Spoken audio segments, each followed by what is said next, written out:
Cặp đôi Tây choáng váng, con phố lộn xộn ở Việt Nam tưởng như Ấn Độ, nhưng cái kết khiến họ không tin nổi. Trời ạ, đây là Việt Nam hay Ấn Độ vậy? Các bạn thân mến, đó là câu thốt lên đầy hoang mang của Sophia và Eduardo, cặp đôi Tây lặn lội đến Rạch Giá, một thành phố nhỏ xinh ở Kiên Giang, nơi mà khách du lịch chắc đếm trên đầu ngón tay. Vừa đặt chân xuống một con phố, họ đã bị choáng ngợp, xe máy chạy vèo vèo như mắc cửi, người đi bộ chen chúc, hàng quán la liệt từ đầu phố đến cuối phố, mùi đồ ăn thơm lừng bay khắp nơi và sắc đỏ vàng của Tết Nguyên đán 2025 phủ kín mọi ngóc ngách. Cảnh tượng này làm họ tưởng như mình lạc sang một khu chợ sầm uất ở Ấn Độ, nơi mà mọi thứ cứ như bùng nổ trong hỗn loạn.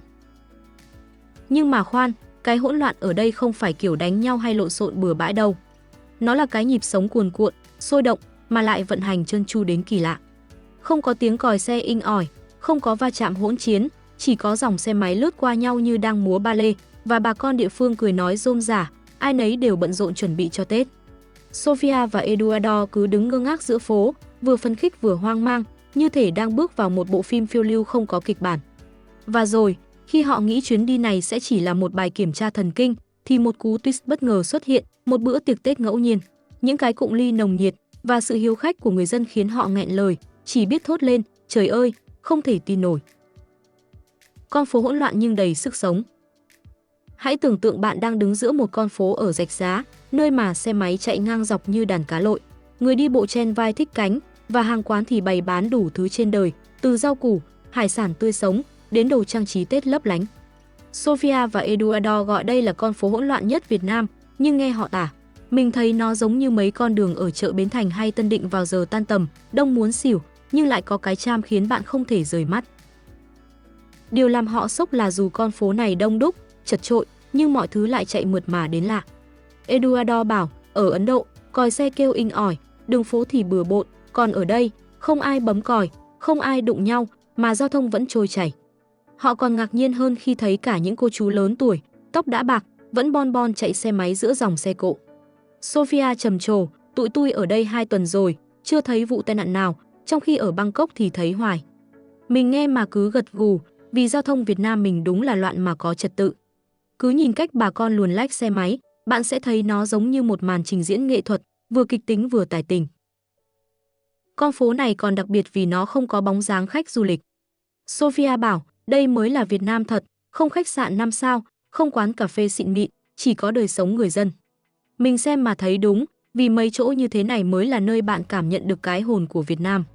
Từ tiếng giao hàng lanh lảnh, mùi mực nướng thơm lừng, đến những nụ cười thân thiện của bà cô bán rau, tất cả tạo nên một bức tranh sống động, chân thực mà chỉ ở Việt Nam mới có. Không khí Tết rộn ràng, ngập sắc đỏ vàng. Video này quay đúng vào ngày trước Tết Nguyên đán 2025, năm Con Rắn, nên cả con phố như được khoác một tấm áo rực rỡ. Hoa mai vàng rực khắp nơi, đồ trang trí đỏ vàng lấp lánh và mấy chú rắn nhỏ xinh được treo từ đầu phố đến cuối phố. Sophia cứ trầm trồ, mấy hôm trước tụi tôi đâu thấy trang trí gì, giờ tự nhiên cả thành phố rực rỡ như lên đèn. Họ còn để ý thấy cờ Việt Nam và cờ Đảng Cộng sản xuất hiện khắp nơi, bên cạnh cờ Phật giáo với 5 màu xanh, vàng, đỏ, trắng, cam. Sophia nhầm một tí, tưởng Tết là lễ hội Phật giáo, nhưng mà thôi, mình thông cảm. Tết là lễ văn hóa truyền thống, có ảnh hưởng từ Trung Hoa, nhưng đúng là nhiều nhà thắp hương, trang trí tượng Phật nên họ nhầm cũng dễ hiểu. Eduardo còn bảo cờ Phật giáo này có từ thế kỷ 10, nghe mà mình cũng phải gật gù, vì nó mang ý nghĩa sâu sắc với nhiều người Việt, nhất là trong dịp Tết. Một chi tiết dễ thương nữa là họ thấy bà con thắp cả bó nhang, không phải một cây như bình thường. Sophia ngạc nhiên, người ta không thắp một cây, mà thắp cả chùm luôn, nhìn như đang làm phép. Mình cười xỉu, vì đúng là Tết mà, ai cũng muốn chơi lớn để cầu may mắn cả năm. Có cảnh họ đi ngang một tiệm bán đồ trang trí Tết, thấy người dân để giày dép ngoài cửa, vào trong thì đi chân trần, và nhang khói nghi ngút. Sophia bảo, cứ như đang bước vào một nghi lễ bí ẩn nào đó. Mình xem mà thấy thân quen, vì thắp nhang, trang trí nhà cửa là những thứ không thể thiếu trong Tết Việt Nam. Lạc lối trong mê cung ẩm thực đường phố. Giờ tới phần ăn uống, cái này đúng là làm mình cười đau bụng. Sophia và Eduardo đói meo, lội khắp phố để tìm đồ ăn, nhưng khổ cái là họ ăn chay, mà con phố này thì toàn hải sản sống nhảy tanh tách. Có cảnh họ đứng nhìn đống tôm, mực còn ngoe nguẩy, rồi lắc đầu, hôm nay không chơi đâu. Mình xem mà nghĩ, Rạch Giá đúng là thiên đường hải sản, từ tôm hùm, mực tươi, đến sò điệp, nhưng với dân ăn chay thì đúng là thử thách cấp độ thần thánh.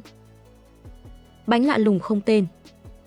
Đầu tiên, họ mua một món trông như cupcake nhưng không biết là gì luôn. Người bán bảo món này kiểu Trung Quốc, chắc liên quan đến Tết.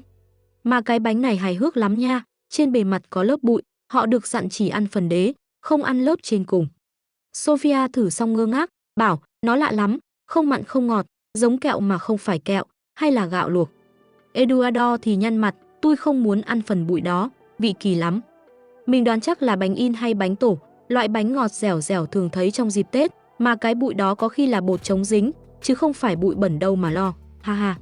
Nhưng mà thấy họ lúng túng, mình vừa buồn cười vừa thương, vì đúng là đồ ăn Việt Nam mình đôi khi bí ẩn với người nước ngoài thật.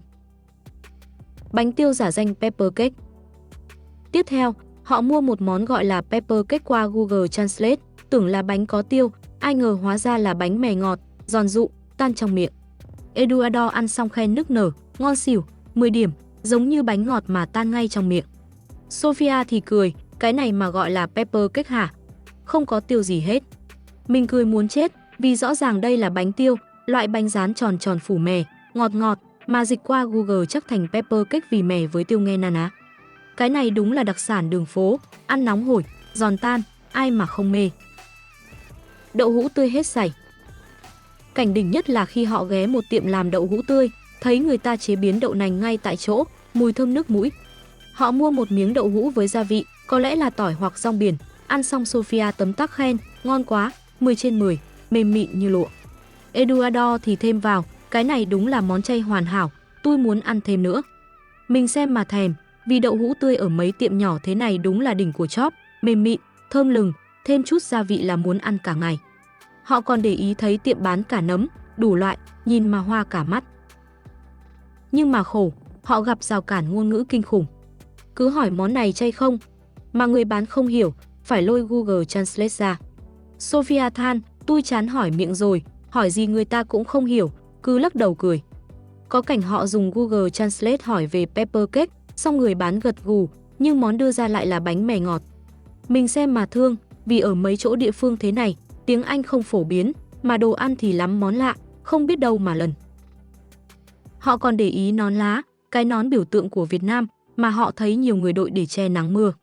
Sophia bảo, nón lá này tụi tôi thấy nhiều ở quê hơn, nhưng ở đây vẫn có, nhìn xinh ghê. Mình gật gù, vì nón lá đúng là huyền thoại, vừa tiện vừa đẹp, như kiểu mũ thời trang mà lại siêu thực dụng. Còn chuyện xe máy thì làm họ sốc. Họ bảo giao thông ở đây hỗn loạn với cả tá xe máy chạy tứ tung, nhưng không ai bấm còi, và đặc biệt là không thấy tai nạn. Sophia trầm trồ, tụi tôi thấy cả cô chú lớn tuổi, tóc bạc trắng, vẫn chạy xe máy bon bon giữa dòng xe cộ, mà không có tai nạn gì. Eduardo thì thêm, ở Bangkok, tụi tôi thấy tai nạn hoài, còn ở đây, 2 tuần rồi, chưa thấy vụ nào. Mình nghe mà tự hào, vì giao thông Việt Nam mình đúng là loạn mà có trật tự. Cứ nhìn cách bà con luồn lách, bạn sẽ thấy nó giống như một màn trình diễn xiếc, vừa kịch tính vừa tài tình. Ngõ hẻm kiểu Ấn Độ nhưng sạch hơn. Họ còn lội vào một con hẻm nhỏ, bảo nó giống mấy ngõ hẻm ở Ấn Độ, chật chội, tối om, nhà cửa san sát, ánh sáng mặt trời gần như không lọt vào. Nhưng họ nhận xét, ở Việt Nam sạch hơn, không có phân bò, mùi cũng nhẹ hơn. Sophia bảo, ở Ấn Độ, mùi nặng lắm, còn ở đây thì thơm mùi đồ ăn, dễ chịu hơn. Mình cười xỉu, vì đúng là Việt Nam mình sạch sẽ thật, mà cái không khí ngõ hẻm với tiệm nail, quán bar nhỏ, người dân ngồi xem tivi hay ngủ trưa, đúng là nét đặc trưng của mấy thành phố lâu đời. Họ còn thấy một tiệm bán đồ trang trí Tết trong hẻm, giày dép để ngoài cửa, bên trong thì nhang khói nghi ngút. Sophia bảo, cứ như bước vào một ngôi đền nhỏ, bí ẩn mà ấm cúng. Có cả một bàn bia không có lỗ, chơi kiểu lạ lạ, khiến Eduardo tò mò, cái này chơi sao đây trời. Mình xem mà thấy thân quen, vì mấy ngõ hẻm này đúng là đặc sản Việt Nam, vừa chật chội vừa đầy ắp cuộc sống. Bữa tiệc bất ngờ, cú twist làm tan chảy trái tim. Cái đoạn đỉnh cao nhất, cả nhà ơi, là khi Sophia và Eduardo được mời vô một bữa tiệc ngẫu nhiên của người dân địa phương. Họ kể là đang đi dạo, thấy một nhóm người ăn uống, chúc tụng rôm rả, rồi tự nhiên được vẫy tay gọi vào. Người dân cứ nâng ly chúc mừng liên tục, ép họ uống, còn tặng họ một túi gossip, chắc là túi quà Tết, kiểu bánh mứt hay đồ ăn vặt gì đó. Sophia cười, tụi tôi từ chối mà họ cứ đẩy vô tay, không nhận không được. Eduardo thì trầm trồ, trải nghiệm này vô giá luôn, không thể tin nổi. Họ mô tả không khí tiệc như một vũ điệu của những cái cụng ly, tiếng cười và sự hiếu khách nồng hậu. Sophia bảo, họ cứ nâng ly, bắt tụi tôi cụng ly theo, chắc là văn hóa Tết, đúng không? Eduardo thì nói, tôi chưa bao giờ thấy ai hiếu khách như người Việt, cứ như cả thế giới là bạn bè. Mình xem mà thấy ấm lòng ghê. Người Việt mình hiếu khách thật, đúng không? Tự nhiên mời người lạ vô tiệc, còn ép nhận quà, đúng kiểu đã mời là phải chơi tới bến. Có cảnh họ cầm túi quà, cười tươi như vừa trúng số, làm mình cũng muốn nhảy vào tiệc với họ luôn. So sánh với Ấn Độ và Thái Lan. Sophia và Eduardo cứ so sánh Việt Nam với Ấn Độ và Thái Lan suốt video, nghe mà buồn cười. Với họ, con phố ở Rạch Giá giống mấy khu chợ ở Ấn Độ, đông đúc, chật chội, ngõ hẻm tối om. Nhưng Việt Nam sạch hơn, ít tiếng ồn hơn, không có phân bò hay mùi nặng. Sophia bảo, ở Ấn Độ, còi xe kêu inh ỏi, mùi thì nặng, còn ở đây, giao thông trơn tru, mùi đồ ăn thơm lừng. Eduardo thì nói, tụi tôi thấy giống Ấn Độ, nhưng là phiên bản sạch sẽ, thân thiện hơn. So với Thái Lan thì họ thấy Việt Nam cũng có nét tương đồng, nhưng thân thiện hơn, ít tai nạn hơn. Sophia nhận xét, người Việt cười nhiều, cởi mở, nhưng không xâm lấn kiểu ép bạn mua đồ. Eduardo thì tổng kết, Việt Nam là sự kết hợp hoàn hảo của cái sôi động ở Ấn Độ và cái thân thiện ở Thái Lan. Mình nghe mà thấy thú vị, vì đúng là Việt Nam mình có cái gì đó rất riêng. Giao thông thì đông thật, nhưng bà con mình luồn lách tài tình, xe máy chạy như múa ba lê giữa phố. Người dân thì thân thiện, cười nói cởi mở, nhưng không ép buộc kiểu trèo kéo khách du lịch. Các bạn thân mến, sau khi video được đăng tải, nhiều khán giả quốc tế đã để lại những bình luận dài, chia sẻ cảm xúc chân thật về trải nghiệm của cặp đôi Tây khi lạc vào con phố lộn xộn ở Việt Nam. Mình thực sự bất ngờ khi xem hết video này.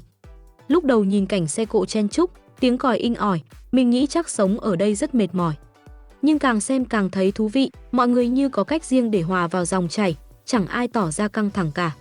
Điều khiến mình ấn tượng là cuối cùng cặp đôi lại được người địa phương mời ăn, cười nói thân thiện. Thật sự, Việt Nam có cái trao tích harmony, hỗn loạn nhưng hài hòa. Thoạt đầu tôi nghĩ ngay đến Ấn Độ vì cảnh xe máy, dòng người quá đông, thật sự choáng váng. Nhưng khi xem đến cuối, tôi nhận ra Việt Nam khác hẳn, nơi đây lộn xộn mà vẫn có trật tự ngầm, không hề nguy hiểm như tôi tưởng.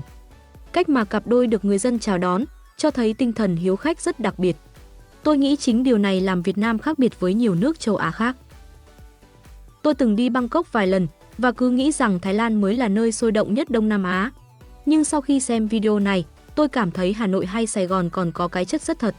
Ở đây không cố gắng làm mọi thứ trở nên quá du lịch hóa, mà giữ nguyên cái nhịp sống đời thường. Cặp đôi lúc đầu hoảng hốt, nhưng cuối cùng lại thấy ấm áp, điều đó làm tôi cũng muốn thử một lần dấn thân vào sự lộn xộn này. Điều khiến tôi thích nhất trong video không phải cảnh phố xá náo nhiệt, mà là cách người Việt vẫn tươi cười trong khung cảnh ấy. Ở phương Tây, chỉ cần kẹt xe vài phút thôi là mọi người dễ cáu gắt. Ở đây, hàng ngàn chiếc xe chen chúc nhưng không khí lại không căng thẳng. Ngược lại, nó giống như một dòng chảy đầy năng lượng. Cái kết khi cặp đôi được chào đón khiến tôi thấy Việt Nam không chỉ là nơi để du lịch, mà còn là nơi để học cách tận hưởng cuộc sống. Tôi là người Hàn và khi xem video này, tôi thật sự ngạc nhiên. Nghĩ rằng con phố lộn xộn như thế sẽ gây khó chịu, nhưng lại hóa ra rất thú vị. Cặp đôi ban đầu tưởng như bị sốc văn hóa, nhưng cái kết quá bất ngờ, làm tôi cũng mỉm cười theo. Việt Nam không chỉ phát triển hơn tôi tưởng, mà còn giữ được sự gần gũi, giản dị mà ở Seoul bây giờ rất khó tìm. Tôi chắc chắn sẽ thử đến một lần để trải nghiệm cái lộn xộn đáng yêu này. Các bạn thân mến, đúng là video này giống như một chuyến phiêu lưu đầy bất ngờ, từ cảnh tượng lộn xộn tưởng chừng khó thở, cho đến cái kết ấm áp khiến cả cặp đôi Tây phải nghẹn ngào thốt lên không thể tin nổi. Việt Nam trong mắt họ vừa náo nhiệt, vừa thân thiện, vừa đầy sức sống, và quan trọng hơn cả, đó là một Việt Nam rất thật, không tô vẽ, không màu mè. Chính những khoảnh khắc đời thường như thế mới làm trái tim du khách quốc tế rung động mạnh mẽ nhất. Nếu bạn cũng thấy tự hào với những hình ảnh mộc mạc nhưng cuốn hút này, hãy cho mình một like, một share để lan tỏa tinh thần Việt Nam đến nhiều người hơn nữa. Và đừng quên nhấn subscribe kênh Blogger Việt Nam để không bỏ lỡ những hành trình tiếp theo, nơi chúng ta tiếp tục khám phá những câu chuyện bất ngờ, thú vị và đầy cảm xúc về đất nước mình. Việt Nam không chỉ là điểm đến, mà còn là trải nghiệm làm thay đổi cả góc nhìn về cuộc sống. Hẹn gặp lại các bạn trong video kế tiếp.